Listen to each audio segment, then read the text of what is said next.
Hello, heathens, and welcome to Spinning the Wheel podcast with me, your aggressively foolish host, Megan Angus. And this week we are going to be discussing Ostara season, new black moon in Aries, lunar week 9. Welcome. If you are new to the podcast, we talk about witchcraft. You'll see what I mean. Okay. We talk about all kinds of stuff here on the podcast. Holy days past and present that were celebrated by pagans of the past, pagans of the future, pagans of the present. But we talk about everybody else's holy days too.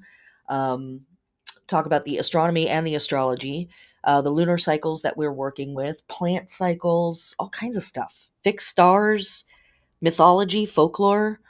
And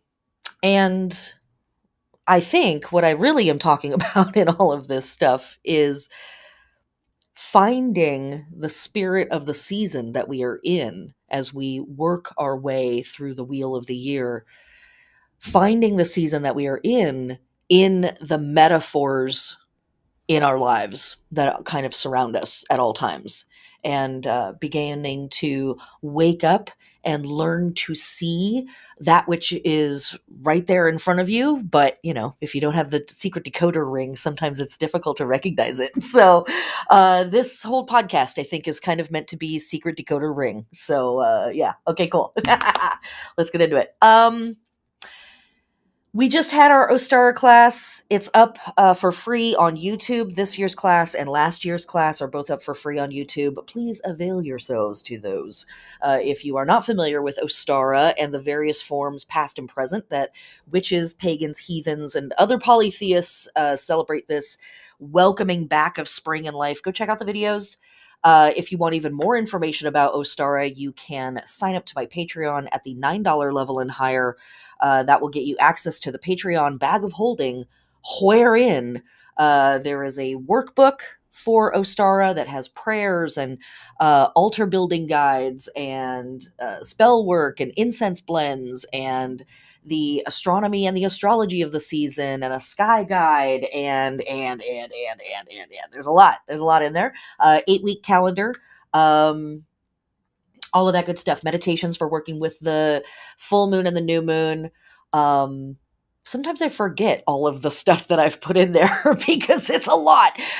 For Ostara this year for patrons, I also included a digital spell that you can use on your phone as well as on your PC or your laptop, and some wallpapers as well, magical wallpapers.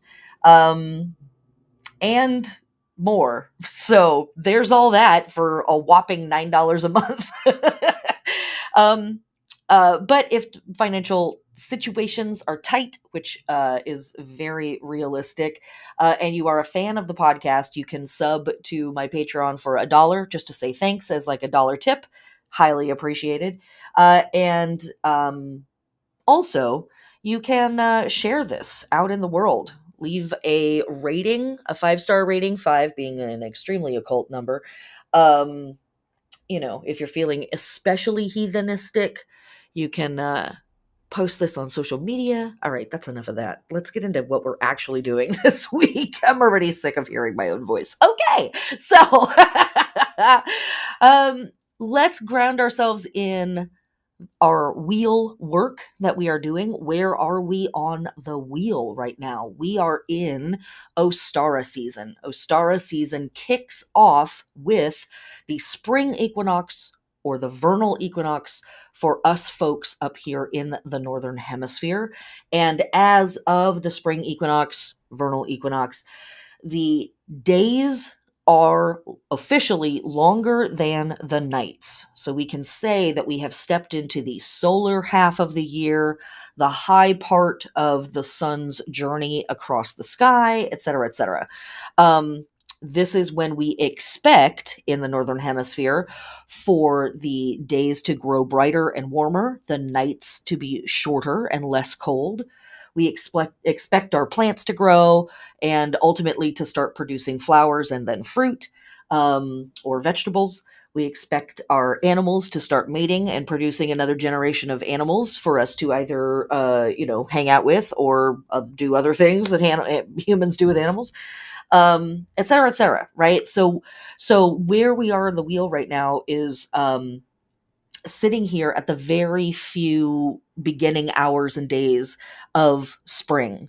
We have just officially returned from the lands of the dead.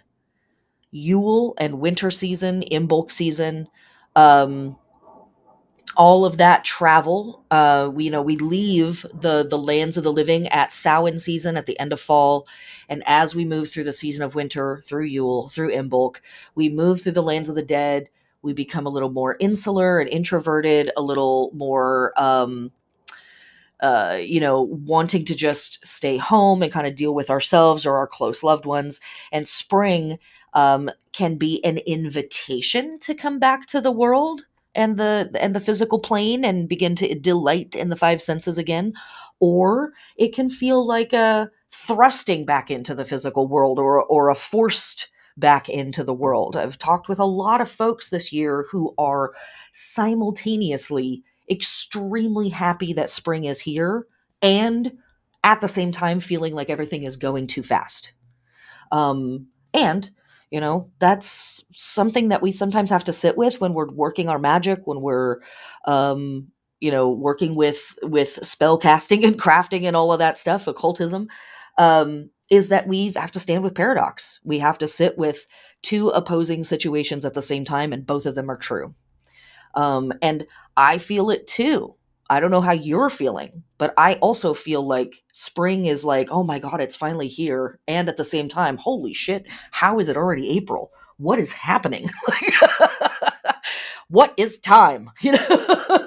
So if you're excited, calm down. If you are feeling rushed, hurry up. No. But truly, it's okay to feel both of those things, and it's okay to be confused by that. And I don't really have any better answer for you than that. But that's what's up. That's what's up with spring in general, and that's what's up with spring this year, in our time of COVID, in our time of war, in our time of wild ass stuff going on in the world. All at the same time, it can feel like this great blessing and an, oh no, what do I do with this? Am I ready for this? And part of why I wanted to kind of drill down into that vibe a little bit is because we are in really strange and lucky astrology right now. This week's astrology is lucky and hard at the same time. So this feeling of like, am I ready for spring? What's going on with spring is really kind of reflected also in our astrology this week. And yet, as hard as this astrology may feel, and our lunar cycle this week might feel really tough, I want to encourage you as much as possible to engage in hope. I know, I said it. Possibility, the future, faith, that stuff, that totally ridiculous stuff. I really want you to engage in it this week, and sitting with also your frustration, sitting with, looking at the forces that are oppressing you in the world, and not drowning in the frustration, not raging and flipping out on somebody out of frustration. And also at the same time, not letting the light die, not letting the torch go out. And that's tough work. That's super, super tough work. So I'm kind of like saying here at the beginning of everything, we kind of have a plate full of stuff this week. So I guess let's get into it, shall we? All right, our lunar week starts March 31st, which is a Thursday, and this is a new parentheses black moon in Aries at 11 degrees. Now, If you are on the west coast of America, more or less, this black moon is happening at 11:24 p.m. Pacific Standard Time. It is happening April 1st for pretty much everybody else around the planet. It's already ticked past midnight. But the fact that this is happening at 11:24 p.m. March 31st for some of us makes it the second new moon in March, and that makes it a black new moon. Next month, for everybody else around the planet, they're going to get 2 new moons in April. There's a new moon on the 1st, which is the 31st for us. March 31st us, April 1st for everybody else around the planet, and they're going to have another new moon on April 30th. We will collectively all have a new moon on April 30th. So 2 black moons for us in March, for everybody else around the planet, 2 black moons in April, new moons in April. Okay, so what are we doing with all that? Some folks find black new moons to be particularly potent for magic. I've talked about this in previous podcasts, and I feel bad because I don't remember which one. It was probably in December when we had our last black moon. No, I bet it was in February. I'm sorry, I don't remember now. Oh well. Welcome to the podcast. I don't know what's happening. Okay. So here's what we are doing. Some folks feel that magic is particularly enhanced on a black new moon, when we get that double new moon. Some folks don't, but some folks do. And that's a little bit of the traces of luck that we have with this, right? It's just by chance that some folks are getting to experience this. And if you don't get it now, you're getting it next month. So it's a very interesting kind of ephemeral moment there. But in particular, with new moons, we are at the start of a lunar cycle. We're at the seed of the lunar cycle. So the new moon is always about beginning a process or initiating a process, coming back around to re-engaging a process and beginning again. All of these modalities are appropriate for a new moon. And in particular, the new moon in Aries is about starting shit, getting it going. With our new moon in Aries, we are waking up super fresh, like brand new babies coming back from the lands of the dead. Aries energy is very curious and naive and brave. And as I talk a lot about the movement from Imbolc season, the very end of winter, into the beginning of Ostara season, there really is this energy that we want to consciously invite in that doesn't know any better, right? We're moving from the crone, who totally knows all of it, forward into the maiden again, who specifically and on purpose does not know. That lack of wisdom is really important for us because we want to be fresh and curious and exploratory about where the beginning of whatever this process is that we're initiating. So our Aries new moon every year is a really, really, really big, potent moment of initiation, beginning, birth, freshness, adventure, exploration, uncharted territory, all of that kind of imagery. Very, very potent for us with this moon. And this moon is conjunct Mercury and Chiron.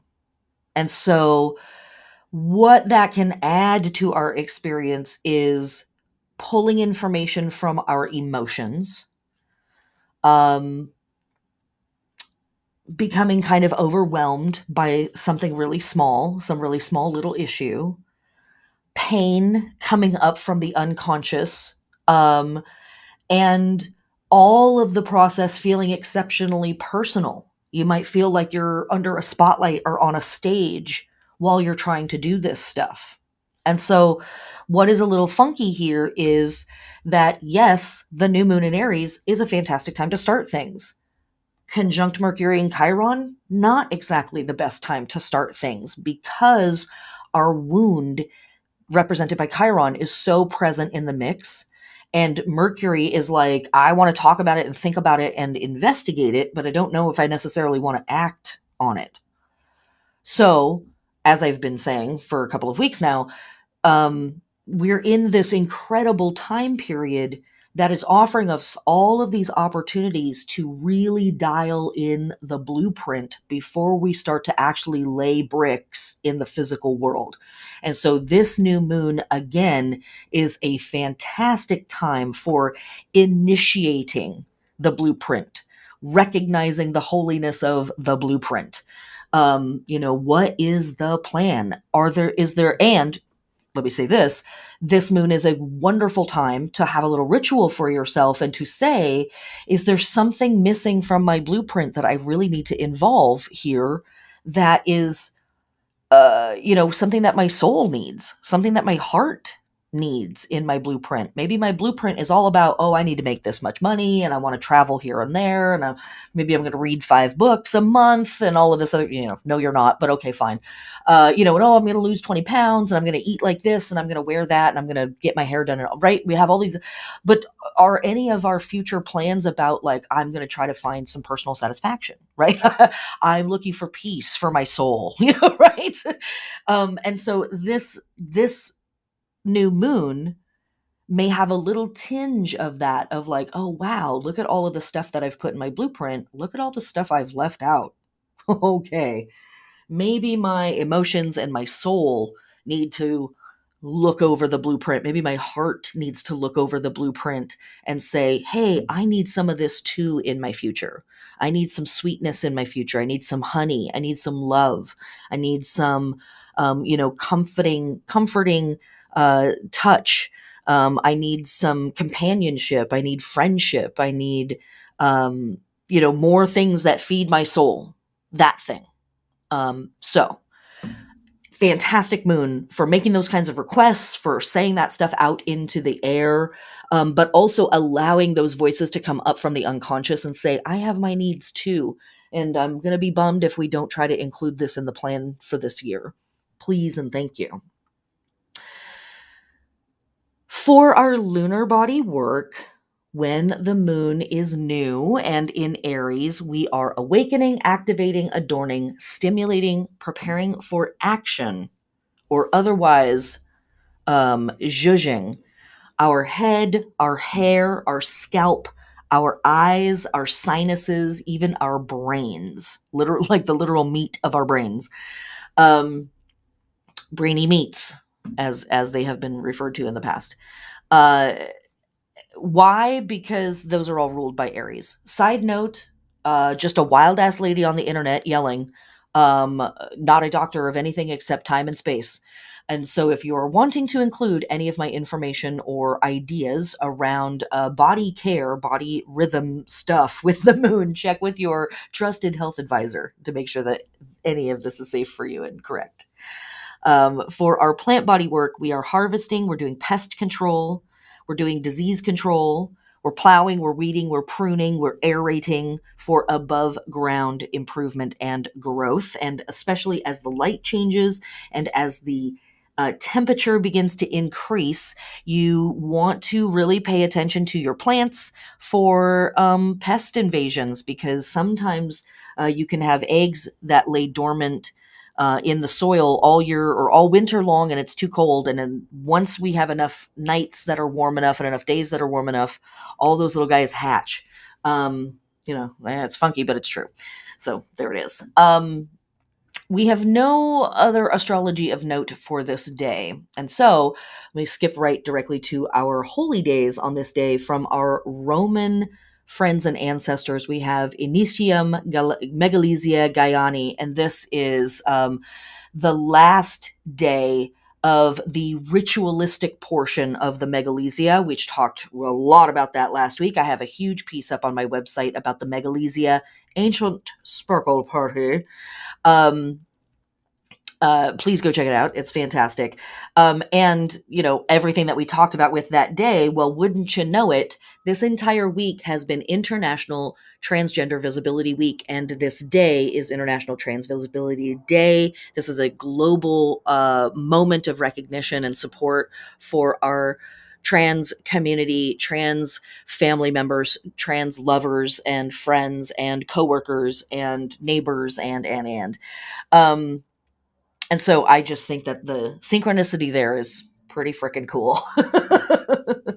All right, let's move on to April 1st. All right, April 1st. This is a Friday.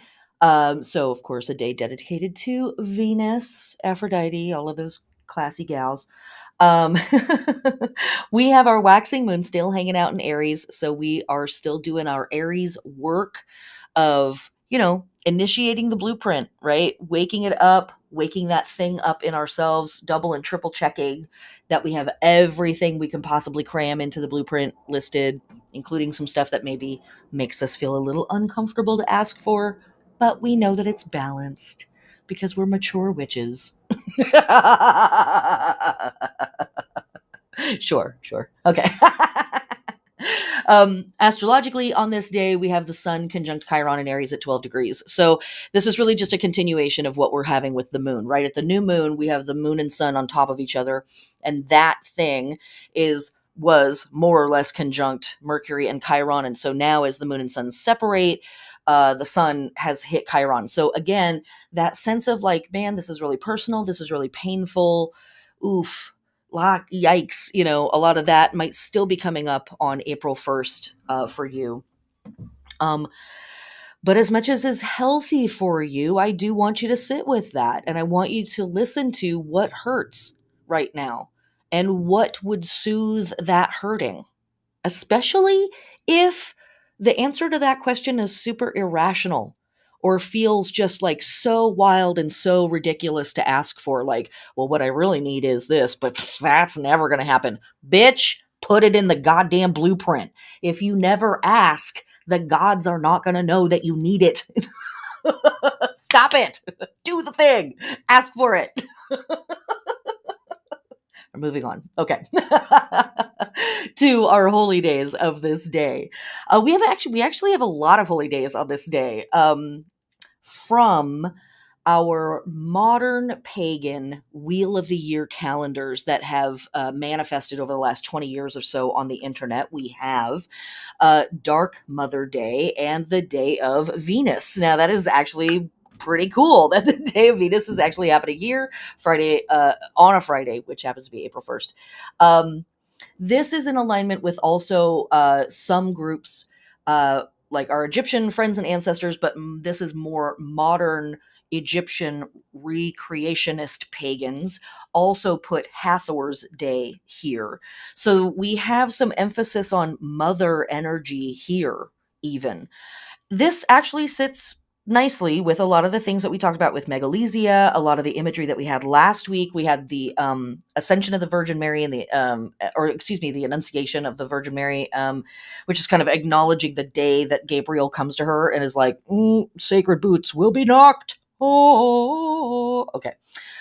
So there is this undercurrent of super fancy moms becoming moms at this time, right? Inherent in some of the symbolism of the maiden is that they will become the mother that ultimately gives birth to the light or the solar deity or the leader deity of the pantheon. This is something that we see in lots of different religions all around the world and throughout time. That deity or leader will be born at winter solstice. And so here we are 9 months before with a whole bunch of little quiet holidays in the background about the sacred mother getting knocked up. Respectfully, blessed be. So that's kind of in the background. And again, thinking about that in our metaphor, in our magical work that we're doing, that's kind of what we're doing too, right? That's the blueprint, is the seed. We're planting the seed, right? We're saying, I'm going to gestate things this year. I'm going to produce things this year. Shit's going to happen. I'm making it happen. And here is where that stuff begins. Let's start. We also see on this day corn planting festival from our Iroquois friends and ancestors, and with a lot of our Native American festivals and ceremonies, these are approximate dates. The corn planting festival would begin somewhere probably at the beginning of April, might be aligned with a moon, might be aligned with a fixed star rising that is visible where those people live. So approximately this part of the year. And the corn planting festival is the first of 3 planting festivals. There's also going to be a bean and squash planting. And corn, beans, and squash together are referred to as the 3 sisters by some Native American groups. And they are fantastic to grow together because they support each other. They each bring in nutrients that the other plants need, and they each bring in insects that fight off other insects that predate on the other plants. So it's a really cool synergistic alliance between corn and beans and squash. So, corn planting festival from our Iroquois friends and ancestors. Also on this day, we have Kabi Nasan from our Assyrian friends and ancestors, and this is New Year's for our Assyrian community. Also on this day, we can't not mention, it's of course April Fool's Day, which is a primarily American festival holiday. And so, of course, some of our Asatru and Norse folk friends have added Loki's Day here as well. So, in the mix of it, we've always got to have a little chaos, a little rambunctious, goofy bullshit, right? So be aware that trickery may be afoot on this day. Don't invest too heavily in anything. Walk lightly. Be ready for jump scares, that kind of thing. This is also the first day after the new moon of this lunar cycle. And so this also makes it Calendae Aprilis from our Roman ancestors and the month of Munikaion from our Greek friends and ancestors. And we will have Munikaia, the festival, coming up here shortly. Let's move on to April 2nd. All right, April 2nd, that's a Saturday, and our waxing moon heads into Taurus early in the morning Pacific Standard Time, later in the day for everybody else around the planet. And so by April 2nd, you might be thinking, all right, I know you said don't act, but God damn it, I gotta act. When the moon is waxing and moves into the sign of Taurus, we need to do something on the physical plane. We need to see physical results from our efforts. So what I would recommend with this energy is actually pick a small project. In fact, you might pick a project that you know is not going to completely satisfy you even when you finish it. But also pick a small project because I want it to be something that you can start, middle, and finish in a single day. That thing. That's the important thing, because I want you to go through the whole process of, I am a god, and, I have this idea. Look, it is manifest. Oh, that thing. I want you to have that experience. And so it needs to be something that you know that you can accomplish in, a day, half a day, a few hours, however much time you have to dedicate to it. It literally can be anything. It could be replanting a pot or repotting a plant. It could be, baking something that takes a few hours to get it all together and make it happen. Maybe you have a project in your yard. Maybe there was something in your garage that you wanted to unpack and reorganize and put back together. Maybe you have a closet. Maybe this is the day that you really officially pull all of your spring and summer clothes out and officially wash, fold, and put away all of your fall and winter stuff. Something like that, right? Is it the be all end all? No, but it is it's a practice run basically for stepping into that place where we're engaging our muscles, where we're producing and having result from our efforts out here in the world. On the same day, Mercury is going to be conjunct Chiron, and then Mercury is going to be conjunct the sun a few hours later. So continuing with that theme all week long, really, of ouch, this hurts, my pain needs to come up and speak itself. This all feels very personal. Kind of feel like I have a spotlight on me while I'm going through this. And so that also might be a really great reason to stay home and get something done. Right? Stay off the internet, just stay, just be with people that you trust and love, who you can be messy around if you need to. That kind of thing, right? We need those moments, maybe more so than ever before. So that stuff. Okay. Also on this day, April 2nd, we have the heliacal rising of the fixed star Alderaan. Now, this is also known as, the name means, the right arm of the king. And this star is one of our 5 pole stars. So this marked the North several thousand years ago and will again mark the North in about 7500 current era. So approximately 5500 years from now. That is speaking to the precession of the equinoxes, which is something that kind of undergirds all of this work that I do, is the humans coming into understanding of the precession of the equinoxes, because for a very long time, humans have used the sky, fixed stars, and constellations as a giant clock and a means of understanding the passage of time or witnessing the passage of time, as and also a means of calculating forward into the future when this thing or that thing is going to happen.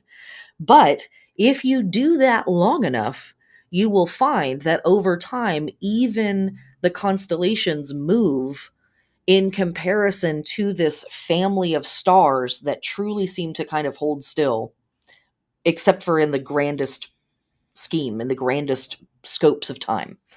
And so that whole thing is, sort of a shitty description of the precession of the equinoxes.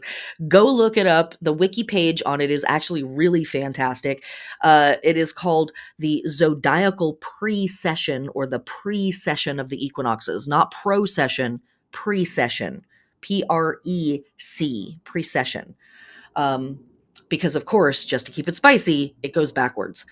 But this is the root of that whole thing of, we're in the age of Pisces and we're ending up in the age of Aquarius, or we're headed towards the age of Aquarius. That's that thing.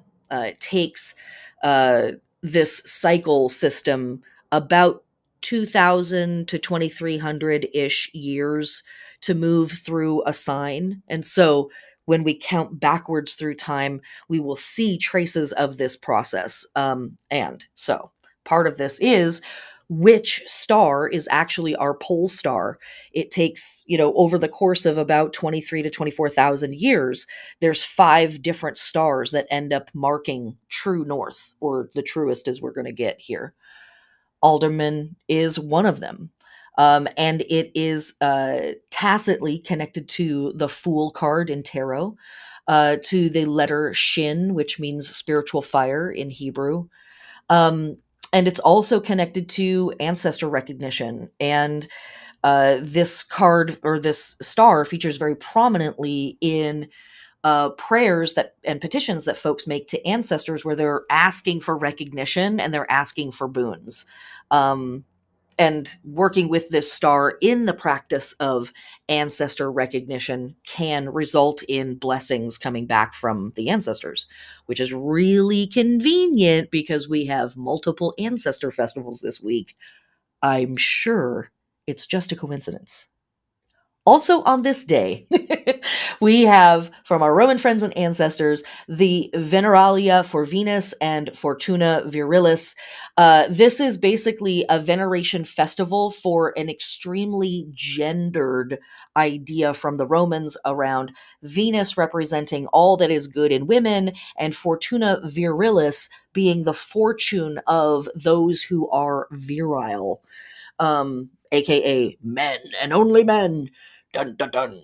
So we see lots of holidays like this throughout the year, where the Roman government was extremely excited to throw parties to keep people acting right, thinking right, spending money when they needed to spend money, being very patriotic when they're supposed to be patriotic.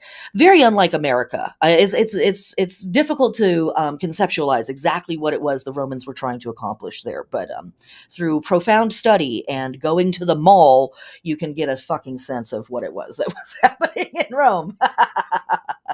All right, let's move on to April 3rd. Yeah, okay. Okie dokie, April 3rd is a Sunday. Our waxing moon is still hanging out in Taurus, so we are still puttering around the house, folding things, and, moving the couch to get better sunlight or whatever it is, right? That stuff. We have no astrology of note for this day, so let us head directly into our holy day stuff. On April 3rd, we have the heliacal rising of the fixed star Alpheratz. And This means, or is indicative of the head of the princess, and the princess is Andromeda. The Andromeda constellation is directly over Pisces, and it's specifically directly over the fish in Pisces that's pointing up. Kind of just off to the right, we also have the constellation Pegasus, who we talked about a little bit last week. And it's interesting because this star is also referred to as a horse because it is sometimes, or has been at times, connected to the constellation of Pegasus. Now, what I think is very interesting about this, and let me start by saying this is a stretch, okay? I recognize that, but we have a Pegasus who is a horse, okay? And then we have this Andromeda moment. And in tarot, sometimes the Lover's card is depicted as the mythical scene of Andromeda chained to the rocks, and there's that whole crisis moment, the kraken, or whatever it is from the deep ocean, is going to come and take her as a sacrifice, and I believe it's Theseus who breaks through the clouds and comes and saves her. A bunch of other fancy stuff happens. So why? Who cares? Because the Lover's card connects us to the sign of Gemini, and Gemini is absolutely intrinsically connected to horses. Horses feature prominently in a variety of Gemini myths, especially from Mesopotamia and the Greco-Roman world, but truly from all over the planet. There's a big old piece on my website called The Divine Twins, and horses are just all up in Gemini symbolism. So, yes, this is also over the constellation of Pisces. So, again, is that a mega stretch? Yeah, maybe. But as soon as I read that, I was like, what? That's what? So, okay. Moving on. Also on April 3rd, running until May 3rd, we have from our Muslim friends, family, and ancestors, Ramadan. Ramadan is the 9th month of the Islamic calendar, observed as a month of fasting by Muslims all over the world. Ramadan is the month when Muslims worldwide commemorate the first revelation of the Quran to Prophet Muhammad. During the entire month, they fast every day from dawn to sunset. While fasting, Muslims are required to abstain from eating, drinking, smoking, and engaging in sexual relations, as well as anything that might qualify as sinful behavior. And that can include things like gossiping and cursing and lying and angry, sarcastic retorts, etc., etc. And some folks fast. There's a whole bunch of reasons why it's not possible for a person to fast. Basically, the fasting element of this holiday is if it's safe for the person to do it, they should. And if it's not safe for them, they shouldn't. If it's possible for them to go ahead and fast for the same number of days later in the year before the next Ramadan, that is encouraged. But if for whatever reason it's not possible, if they can do charitable events for the same amount of days. And that is one of the things that in the little bit of study I have done around Ramadan, yes, there's this big focus on fasting and all of that stuff, and it is important. It is a very important part of this festival, this holiday, this religious observance. But also, being a good person and engaging in charitable acts is something that I have read repeated over and over and over again, and it is easily as important. And I just think that that's, really indicative of Islam as a religion. Like, we're spending an entire month in prayer and, focusing on our connection to our deity and focusing on our connection to the revelations of our, spiritual theology. And also we're spending an entire month taking care of each other and taking care of the people in our community who are having a hard time. Man, like I can think of a couple of groups that maybe should learn a little bit about that. So, I'm sorry, I'm engaging in sarcastic retorts. My bad. So yes, for a month. So let me say this. I guarantee that you have Muslims in your community. If you are not, personally friends or lovers or married to or family members with Muslims, you assuredly have Muslim neighbors, coworkers, neighbor, community members. Check in on them. Make sure that they're doing okay. Ask them if they need anything. Fasting every single day, that's tough. That is difficult. And they eat at night. I mean, they do eat. They break their fast every day, but holy moly, that's a lot. So check on your people. Your kid's teacher maybe is Muslim. See if they're okay. See if they need anything. And also just, I can't speak for Muslims here, but I would imagine that just acknowledging that they are in this incredibly holy month, and witnessing them and seeing them in it and knowing anything about it, I think would probably be a surprise to a lot of them. So there's that too. But yeah, I heavily encourage you to check in on your Muslim friends and make sure that they're doing okay this month, and see if they need any support, any assistance from you, any help, any of that stuff. Also on this day, April 3rd, we have from our pagan friends and ancestors, but mostly this is a modern pagan day, we have the ascension of Persephone. This is, of course, acknowledging Persephone coming back from the lands of the dead and returning here to the physical world, and with her, life and spring. Also on this day, we have the Dies Natalis for the temple of Quirinius. Quirinus is a fellow that we talk about a couple of different times of year. This is an early god of the Roman state, aka Janus, aka Jupiter. And when we drill down on a lot of these rando names of various gods, they almost always connect back to Jupiter, because Jupiter's kind of an asshole. Don't come for me, Jupiter, please. I do want to pay my bills. You're wonderful and lovely, and everybody loves your lightning bolts. Thank you very much. Yes, I'll wear some purple underwear. Okay. But before that, how about an ad? Okay. If you love this podcast, you can support this work through Patreon. Thank you a bajillion billion times. See, the sirens are going off even as I say it. Thank you so much to my patrons. You guys don't even know. You don't even know. Thank you so much. You can sub for as little as $1 if you just think this podcast is dope and you want to support it. I don't run ads on the podcast, partly because I don't want to, and partly because I won't get paid even if I do. So screw them, man. You can sub, as I said, for as little as $1 or $5, even if you want to just support the podcast. And this is plenty of information. But if you want even more information, extra podcasts, extra videos, extra information about the Wheel of the Year, magical practices, tarot, etc., subbing at the higher levels, you get all kinds of cool free stuff. And at the even higher levels, you get free readings every month with me, to be able to integrate all of this information into your personal life based on what's going on in your natal chart and all of that other good stuff. Join and change your life forever. Or, whatever. Thanks so much for the support. If you can't support financially, I completely understand, because life sucks on Earth right now. It's too expensive for everything. Tell a friend, share it on social media, give it a thumbs up. If you're feeling especially hedonistic, you can leave a rating or a review. All right, that's the end of the ad. Let's get back to the podcast.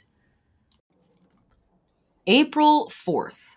Good old Monday. Yep, we're back at work. Sorry, guys. Okay, we have our official waxing crescent moon at 0 degrees of Gemini, 8:45 p.m. Pacific Standard Time, late in the day / the next day for everybody else around the planet. Okay, so we have officially moved out of our new moon phase, and we have officially moved into our waxing crescent phase. What do we get with that? Well, We have the urge for expansion, and we also are kind of faced with the question, can we pull away from the past? This is the first lunar phase after the new moon. And there is an interesting synergy between the last phase of the moon before new and the first phase of the moon after new. The last phase before new is balsamic. We talked about that last week. And balsamic has this energy about it that's like, I'm really tugging towards the future. I'm curious about what's going to come next. And we sometimes don't resolve everything that we need to resolve in the moment. Sometimes we do. The new crescent moon, or the crescent moon that comes directly after the new moon, kind of feels the opposite. It's like, I should be moving forward. I should be stepping into my new plan, but I'm kind of focused on like what was going on last week or 2 weeks ago. I'm still kind of thinking about the past. I'm still kind of hesitating. I'm kind of dawdling. Kind of like, I don't know. Am I going to fight gravity? I'm not sure. And so this crescent moon kind of gives us a little bit of a challenge of like, are we going to do the damn thing or not? What's going on? What are we at? And in particular, with a waxing crescent in Gemini, we are really kind of getting called into examining our forms of communication. Now, we want to keep in mind that this waxing crescent is also trine Pluto and square Venus in the sky. And so this whole moment of, let me think about my forms of communication, could actually manifest as conversations and interactions with people that feel like weirdly intense. We might be like overly sensitive about whatever is happening, even though nothing fancy is happening. We might be feeling super vulnerable, especially after those last few days with the sun and Chiron and Mercury and the moon and oh my God, right? Like all of this, like I feel like I'm doing all this really personal work out here on stage. Now we come to this moment where the moon is hanging out with Pluto and hanging out with Venus, and we could still be feeling kind of squishy, still be feeling kind of like a crab without its shell. Like, holy moly, I feel a little exposed here, guys. I'm feeling a little vulnerable. And in that, we may engage in some drama, some power plays as a means of like, let me get my offense out there before I have to defend. And or because we are in a vulnerable place, somebody might be trying to pull some shit with us. So on top of that, we may have to be aware of people being a little emotionally manipulative, or we ourselves being a little emotionally manipulative because we're feeling destabilized and vulnerable and weirded out. With all of that said, though, on a personal level, this can be a really fantastic day for getting organization done. It can be a really fantastic day for finding lost items and like finding things that have been hidden, weirdly, but we love that.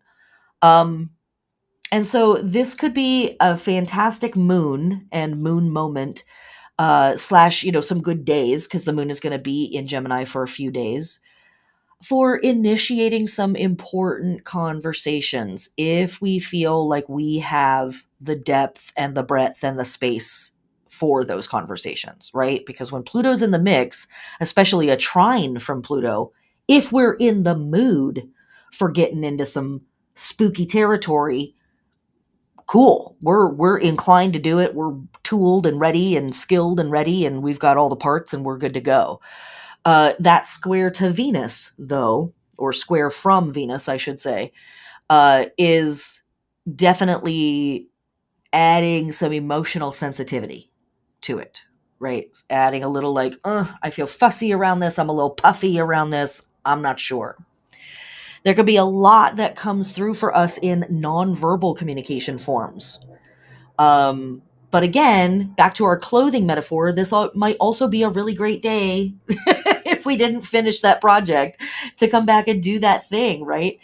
And thinking about the nonverbal ways that we communicate with people. Again, those are places where some power plays can happen and we can stir up drama and we didn't even have to say a word, right?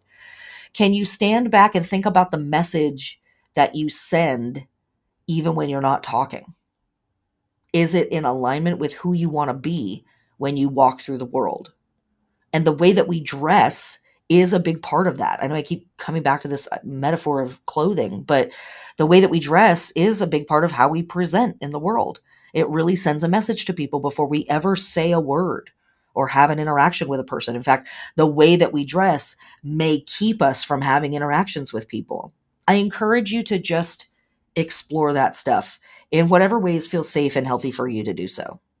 Explore where that maybe is getting weird. Explore where you're on autopilot on that, all of that. Okay. With our waxing crescent in Gemini, for our lunar body work, we are activating, adorning, awakening, preparing for action, and stimulating the shoulders, the elbows, the wrists, the arms, the hands, and the armpits.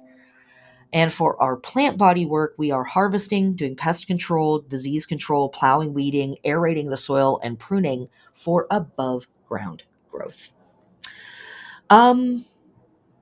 Yeah, okay. So there's a little bit more astrology on top of all of this, and we do actually need to spend a moment talking about this because it is funkadelic on the real. On this day, April 4th, we have Mars conjunct Saturn at 22 degrees of Aquarius at 6:51 p.m. Pacific Standard Time. That's going to be right in the middle of traffic. Let me just say this. Can be a difficult day. Full of frustration and irritating occurrences. Now let's think about what we just talked about with what's going on with the moon, right? It's in Gemini. Oh, I want to talk about it. Wait, no, I'm actually going to be really manipulative and really, really weird. Or I feel like you are being really manipulative and really weird. This is hurting my feelings. I don't like this. And then we get Mars and Saturn into the mix. Oh, good, right? So let me say that this is not a day to plan or to launch any kind of daring or risky activities. Predictable stuff, boring stuff, easily, conceivable stuff. Yes, great, awesome. Super risky, super weird, not so great. It is super better to concentrate on your routines, your well-established patterns. When Mars gets into the mix with something as frustrating as Saturn, I always want to say, slow down, take a breath, look where you're walking, pay attention to where you're going, because Mars gets impatient when it gets frustrated and it just wants to throw itself at whatever the hell is going on and can really get out of control really, really quickly. If you are feeling particularly fussy, angry, impatient, seething with anger, find some hard work to do and really get it out with your sweat. Exhaust that energy. Find a pile of bricks and move them 5 feet to the other side of the yard. Tear apart the bathroom and wash the walls, right? Like whatever it is, right? Not inflicting something on someone else, all you, right? This thing you can take your frustration out on it. Exhaust that energy. And so in that regard, this transit is actually fantastic for work that requires concentrated energy and great discipline or very careful technique, but not humans. Working with metal or cutting things is particularly potent during this time, but I would only recommend doing that kind of work if you are calm, you're feeling good about life, everything is flowing, you're stable, everything's chill. But if you're coming at that work of like, I gotta work and sweat and get this frustration out of me, and you're frustrated, you're angry, you're tripping, do not get sharp items involved in that process. Let's just put the scissors down, okay? Let's put the knives down, okay? Okay. So that stuff. That's what's going on with the astrology and the moon on April 4th. A little spicy, a little fussy, a little puffy, a little hot, a little irritated. It needs some hydrocortisone and an ice pack of a day, kind of a moment. Yeah. Yeah. Okay. Let's move on to the holy days of April 4th, shall we? Okay, our holy days for April 4th from our Iroquois friends and ancestors running from approximately April 4th to April 8th. We have Thunder Ceremony, and this is a multi-day festival dedicated to welcoming back the spirits of thunder and lightning and the thunderstorms in particular that are going to bring through all of the moisture and rain needed to support these crops that are just going into the ground. Basically, the weather that is going to keep the plants watered through the first part of their growing cycle. From our Japanese and Shinto friends and ancestors, we have the Kanemaru Matsuri festival of the steel phallus. This is also the festival of the divine couple. And so this festival is centered on the Kanayama shrine, where the god Kanayama Hiko and the goddess Kanayama Hime are venerated. So it is a day for the coupling, but it is also a day for this gigantic steel phallus that is held at this temple. There's a lot of dick festivals in Japan and Shintoism. There's a lot of other types of festivals too, but also there's a lot of dick festivals. And it's kind of great. It's kind of fantastic. They are both gods of blacksmithing, metalsmithing, and metal work. And they are also prayed to for easy childbirth, marital harmony, and protection from sexually transmitted infections. This festival is a money-raising festival that ultimately goes to AIDS research, which is really cool. But note that metalsmithing, blacksmithing thing, right? We have it reinforced on this day because of our astrology with Mars. Mars is the deity that oversees iron, blacksmithing, metalsmithing, all of that stuff. There's lots of other deities that do it too, but it's funny, wherever we find iron, we find traces of Mars. Or we can say that there are other deities out there that are older than the Roman deities, obviously, and we will find traces of those deities in the Mars stuff, the symbols and practices from that time. So it's really, really cool.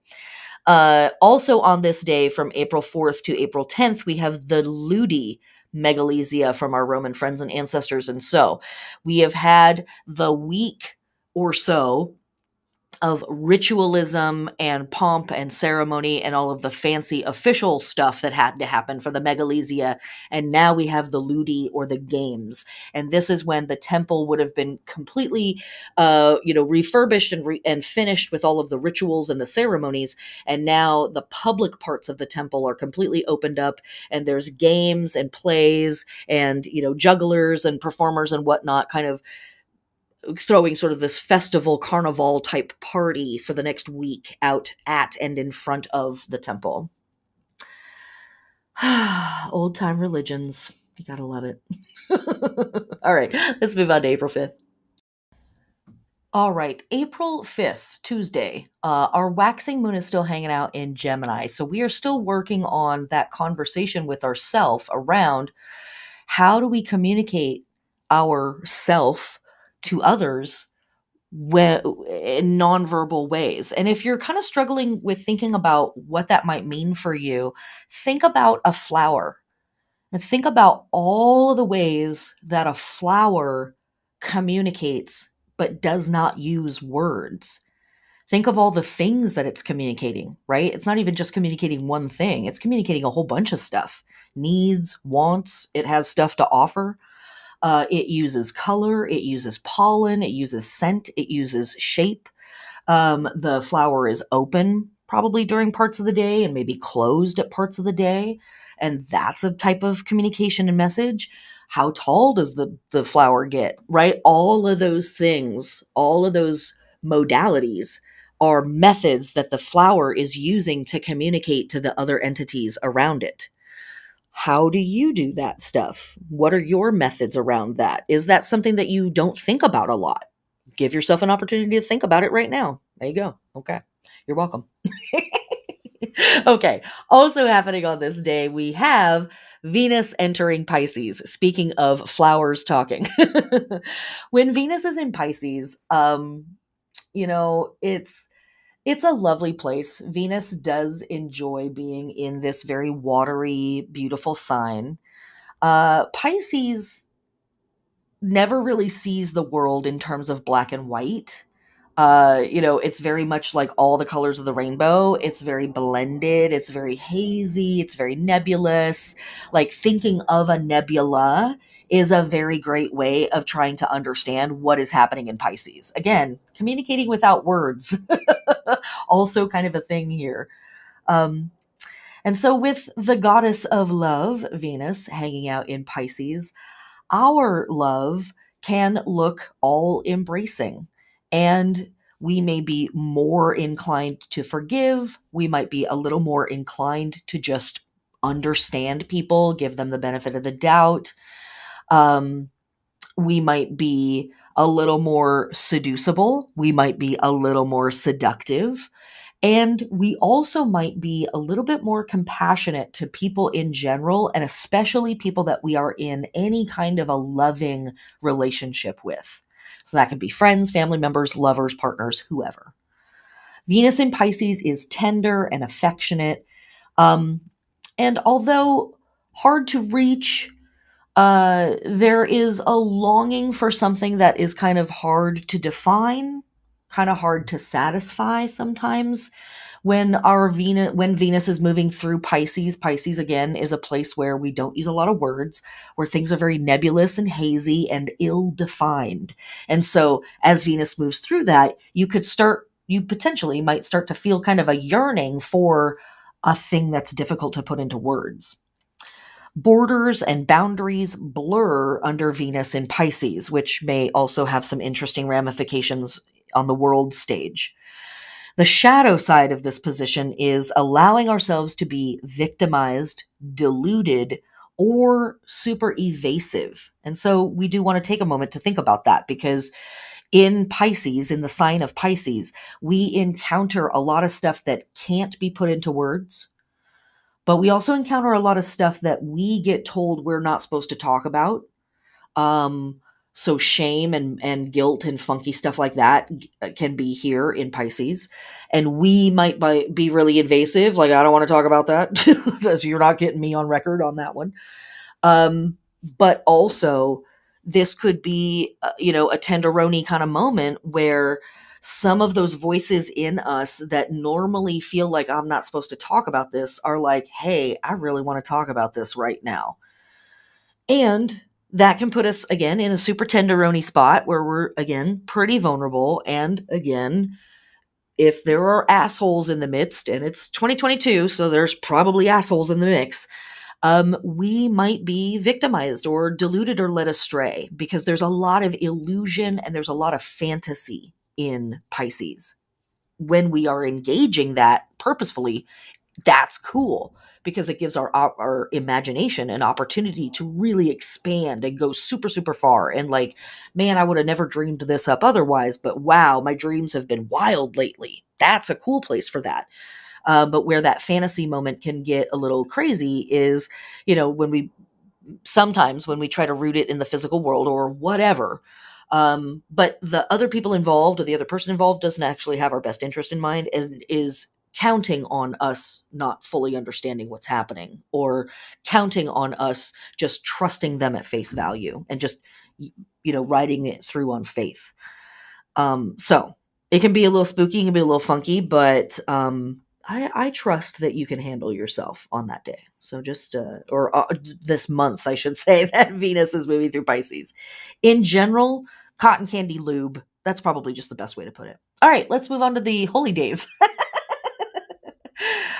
From our Chinese friends and ancestors, we have the Qingming Festival. This is Tomb Sweeping Day. There are various activities for Qingming Festival. The most popular ones are heading out to the cemetery and cleaning and sprucing up the tombs and the gravestones of ancestors, repairing them, etc., etc. And then also spring outings, kite flying, and putting willow branches on gates. These have all been super important parts of this festival from the very beginning. People also will often participate in a sport to ward off the cold and in anticipation of the arrival of spring. That speaks very closely to some of our best practices with Mars and its frustrating energy that it might manifest this week. Again, engaging in sport, not necessarily a competitive sport, probably something that you're doing by yourself so that there's no opportunity for fighting or getting into like a stupid argument over like, Monopoly or whatever. Not Monopoly, it'd have to be like golf, like jogging Monopoly or whatever. But point being, even here, there is this emphasis on go sweat somewhere, go get it out of your system. People commemorate and show respect to their ancestors by visiting their graves, offering food, tea, or wine, burning incense, burning joss paper, which represents money. They sweep the tombs, remove weeds, and add fresh soil. They might stick some willow branches around the tomb, or flowers, or plants, or what have you. So, if you have ancestors nearby you and you have access to their grave or their tombstone or whatever, absolutely a perfect day to go spruce those up.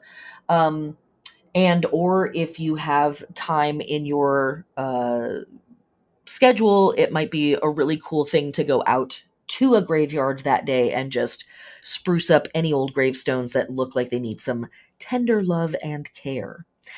Also on this day from our Roman friends and ancestors, we have the Dies Natalis of the Temple of Fortuna Publica. And this is literally the fortune of the people or the fortune of the public. This is yet another morale booster holiday sponsored by the Roman government to make sure everybody was on the same page and feeling the surging energy of spring. You gotta love propaganda. Wait. April 6th is a Wednesday, and we still have our waxing moon hanging out in Gemini. Yes, still. We also have no astrology of note for this day, so let us move directly on to our holy days.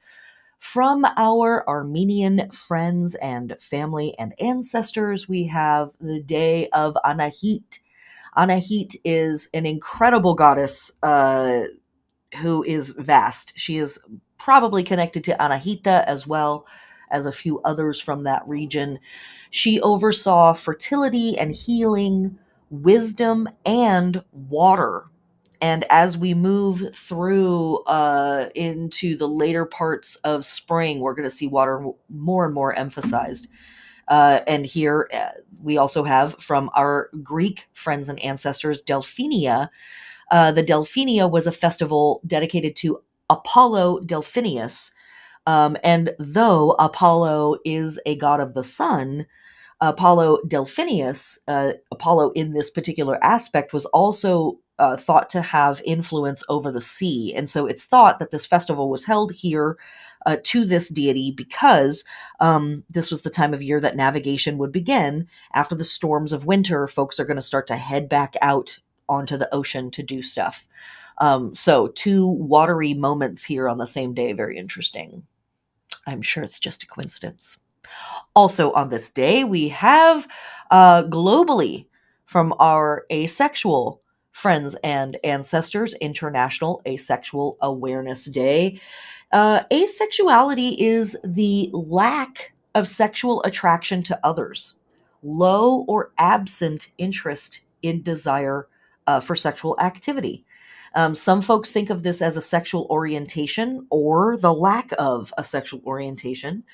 Now, asexuality is different from celibacy because, or abstentia, because those generally are, I want to have sex and I'm not having sex. I'm choosing to not have sex. For asexual folks or ace folks, there is no desire for sex. They still sometimes do have sexual relations with people, to, give their partners what they want. And yes, these folks do partner because they are quite capable of being romantic and having emotional involvements with people. So this is a day of just being aware that these folks are members of our community and, maybe you're ace, or maybe you have times in your life where you're feeling like this. Turns out it's completely natural. Crazy. Interesting. No, but really, it is. Here, even in the midst of spring, yes, when there's all this humpery happening around us, there are folks who are like, meh, I'm not really not into it. I'm good. I'm going to move this pile of bricks. Thanks. All right, let's move on to April 7th. All right, that brings us to April 7th, which is a Thursday. And we have our waxing moon entering the sign of Cancer. Now, next week, on April 8th, the moon is going to be at the waxing half. So, we're going to talk a little bit more about working with the Cancer moon next week. But here's a little bit about working with the Cancer moon. Um, Magic of all types are supported and enhanced when the moon is in Cancer. And when we have a waxing moon in Cancer, expansion magic in particular is super enhanced and super supported. And what do I mean by expansion magic? I mean literally any kind of magic that is dedicated to bringing things about, producing stuff, increasing things, adding things, making things be. So, fertility magic, abundance magic, prosperity magic, protection magic, manifestation stuff, like all of that stuff is enhanced with a waxing moon in Cancer. Big time. Big, big, big, big. Okay. With our waxing moon hanging out in Cancer for our lunar body, we are awakening, activating, adorning, stimulating, and preparing for action the breasts, the chest, the belly, and the lungs. And for our plant body work, we are planting, transplanting, or grafting annual flowers and fruit and vegetables that bear crops above ground, like corn, which we already talked about this week, tomatoes, watermelon, zucchini, etc., etc., etc. So, if you have some starts that are going to be producing things above ground ultimately, perhaps today, April 7th, is going to be a great time to move them to their next stage of growing and whatnot. And here's a little bit of astrology for this day as well. We have Mercury in Aries, sextile Saturn in Aquarius at 22 degrees. And I'm bringing this up because we've already had some spicy moments this week with Mercury and with Saturn. And yet these two kind of come together at the end of the week and sort of are on the same page. The easy wrap up with this transit is that it really helps us with the internal conversation with ourself around seeing what needs to change and just feeling a real certainty and a level of comfort or at least acceptance around it. If this was a square, if this was an opposition, this might still be an internal dialogue of like, oh, I see what needs to change, but it might be fraught with a lot of crisis, frustration, really feeling like, oh, I'm stuck, or, oh, wow, look at all this work I have to do. What am I going to do? I'm kind of overwhelmed. But here with this sextile, Mercury and Saturn are both very much on the same page and being like, hey, stuff has to change. Yes, I see it. It's right there. Okay, cool. Good to know. And that might be more information for your blueprint that you're working on, starting with this Aries new moon at the beginning of the week. Okay, let us dip our toe now into the holy days of April 7th. From our pagan friends and ancestors / Greek friends and ancestors, we have the feast of Artemis. Artemis is, of course, the Greek goddess of the hunt, the wilderness, wild animals, the moon, and chastity. Her Roman equivalent is Diana. And if you remember, last week, on the last day of the week, we had a Roman festival dedicated to Diana. And now here we are on the last day of this week, and we have the Greek festival dedicated to Artemis. I'm sure it's just a coincidence. She is also, by chance, the twin sister to Apollo. And we just had a festival for Apollo the day before. She is the patron and protector of young children and women. She is worshipped as one of the primary goddesses of childbirth and midwifery. She's also known for being an incredible hunter and a forever maiden. She swore off marriage and domesticity of all types and was like, nope, I'm a solitary being. Kind of interesting with our asexual folks also this week. Maybe there's a little crossover there for some people. Artemis is one of the most widely venerated in the ancient Greek world, and her temple at Ephesus was one of the 7 wonders of the ancient world. Her symbols include the bow and arrow, a quiver, hunting knives, and the deer and the cypress were sacred to her. Okay, let us move on to some other holy days that we have on this day. From our Slavic friends and ancestors, we have Karna's Day. This is a slightly more obscure holiday. Um, and this holiday is specifically for the worship of ancestors. Karna, who is also known as the goddess of crying and wailing, is honored on this day. And the small bit of ritual that I found was put water on the table, let refuse be burned near the gates on Great Thursday. Isn't that interesting that again we have this holiday dedicated to Thursdays falling on a Thursday, and declare walking here near this fire, the spirits have warmth. So we're seeing multiple ancestor holidays in this week of wanting to take time and make sure that the dead have been fed, have been honored, and have been kind of set up for success as we move into this big surge of growth and life and vitality energy here at the beginning of spring. Side note, Thursdays throughout the early medieval and dark ages eras of the pagan world, and likely much before that, Thursdays were often thought of as the pagan day of rest, much in the way that we think of a Saturday for Jewish folk, or Sundays for Christian folk as being a day of rest. Thursdays were the big day of rest for pagans, which to me makes a lot of sense because Thursday is connected ultimately to the god Jupiter or Zeus, and that makes sense that that would have been a day dedicated to doing deity work versus or no work at all instead of work here in the physical world. Also on this day from our pagan and Slavic friends and ancestors, we have the day of Blazheny. Blazheny basically translates almost exactly to the same phrase used in Ireland for fairies, gentle people. And so the Blazheny absolutely are fairy, elemental, gentle folk type archetypes.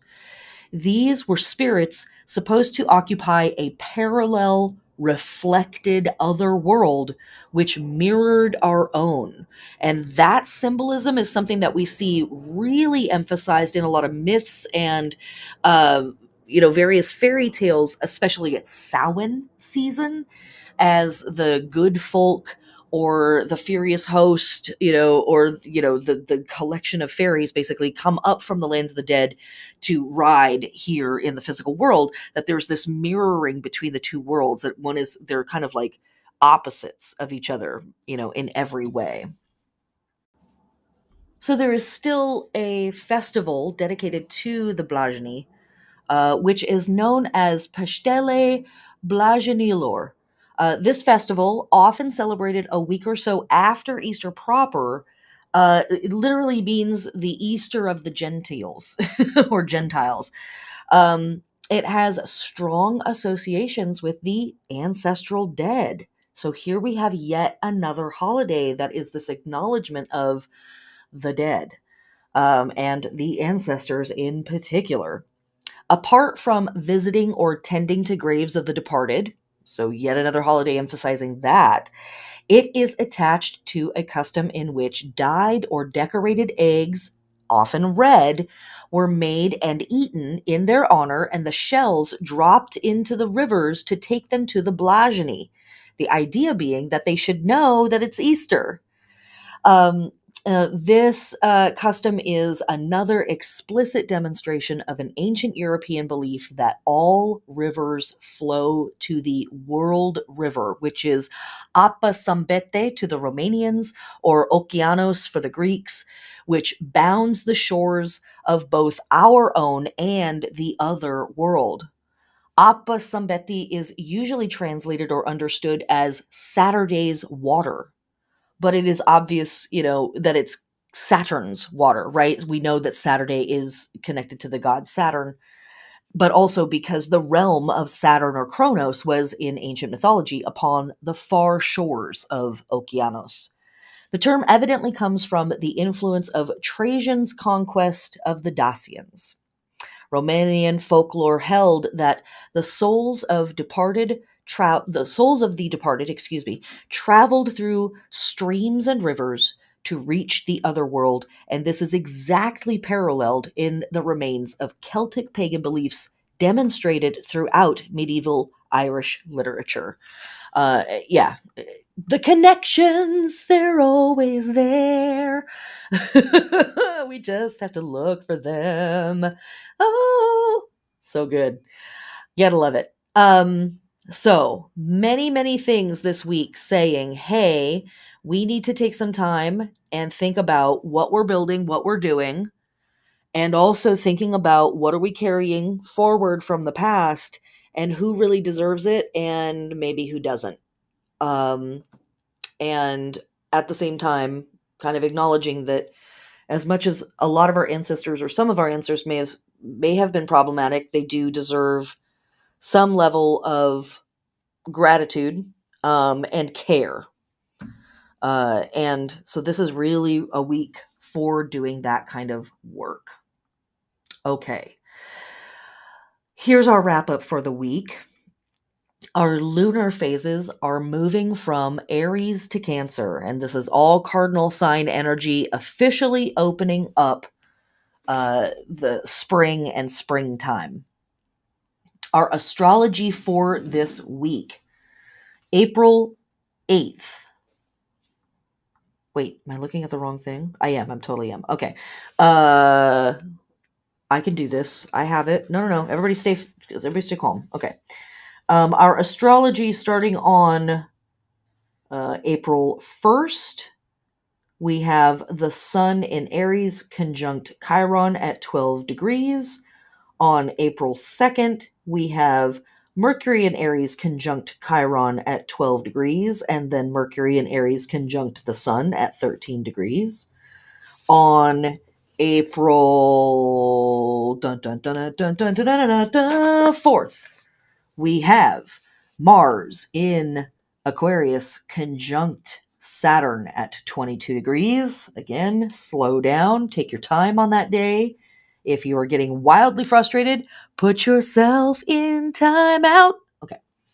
April 5th, we have Venus entering Pisces, and a little bit of other astrology that we didn't talk about here, but you could do some research on your own. Also on this day, we have Mars in Aquarius square the North Node in Taurus at 22 degrees. And on the 7th, we have Mercury in Aries sextile Saturn in Aquarius at 22 degrees. Next week, we have Mercury entering Taurus. We have Mars entering Pisces, and we have some of the most fortuitous astrology that we're probably going to see for a while with the big and ultra fancy Jupiter and Neptune conjunction. If you love the podcast, you can support this work through Patreon. Thank you to all of my lovely and incredibly horny patrons. Yeah, I know. You can leave a review on your podcast service wherever you listen to this, and if you're feeling especially heathenistic, you can give it a thumbs up or a 5-star rating, 5 of course being an extremely occult number. Good luck this week. Take care of yourself. Summon as much compassion for yourself and your fellow humans as you can, and then put yourself in timeout. If stuff is getting too spicy, put yourself in timeout. Are you getting too puffy and irritated? Put yourself in timeout. Put yourself in timeout. Okay? Really. It's one of the hardest things for us to do is to know when to back off, when to disengage, when to say, you know what? I have done everything I'm going to do that's productive today, and anything else I do is going to be destructive. So, or is that the right energy, right? But just know that fussiness, irritability, impatience, the drive of Mars butting up against the absolutely fuck no of Saturn. Lots and lots of opportunities for arguments that are going to go nowhere. Lots of hurt feelings. Lots of, wow, I didn't know that's how you felt. A lot of that. So if it needs to be said, of course I support you and embrace you. If it needs to get said, say it. But is it the time? Do you have the right words? Are you in the right place to engage in that thing? If not, put yourself in timeout. Put yourself in timeout. Motherfucker, I said timeout. Put yourself in timeout. Give it a day. Wait. Wait a little bit. It's okay. If it's true, it can be said the next day, right? If it's that important. If it's that important. That's it. I love you. Blessed be. Take care of yourself. Drink some water. I already know you're not drinking enough water. Drink some water. And that's it, you guys. Otherwise, just rock and roll, man. Honest to God, let's get fucking stupid this year. I really am in a mood. I mean, like in a large sense, like a lifetime. Uh, for some chaos and some redonkulousness this year, respectfully in the most mature possible, responsible ways. Uh, but uh, but yeah. So let's get it right, man. By not getting it wrong in all the places where we have opportunities to get it wrong. All right. Blessed be, heathens.